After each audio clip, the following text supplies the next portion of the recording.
আজ অনেক প্রার্থনার পর আর আরও একটা স্বপ্ন আমার পুরো হতে যাচ্ছে, যেটা অনেক প্রার্থনা করার পর আজকে আমি এই জায়গাটা পেয়েছি।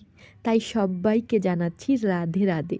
আমি যাচ্ছি ফার্স্ট টাইম বাসে করে বৃন্দাবন। তোমরা তো দেখতেই পেলে, দুটো বাস যাচ্ছে, প্রায় 125 জনের কাছাকাছি লোক। এর আগের বারও শুনেছিলাম 190 জন মতন গেছে। আমি বাসে ফার্স্ট টাইম যাচ্ছি। লুধিয়ানা থেকে বৃন্দাবন যেতে 7-8 ঘন্টা সময় লাগে যেতে। তবুও একটু ভয়ে আছি আর অনেক খুশি, মন ভরে নিয়ে যাচ্ছি। ফার্স্ট টাইম আমি বাঁকে বিহারীর দর্শন করব, রাধাবল্লভের দর্শন করব।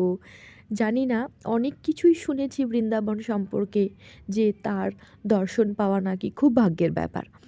যাই হোক, দেখা হচ্ছে পরের একটা ভিডিওতে। কিভাবে দর্শন করলাম, কোথায় কোথায় গেলাম, তোমাদের সবটা জানাবো। বাই।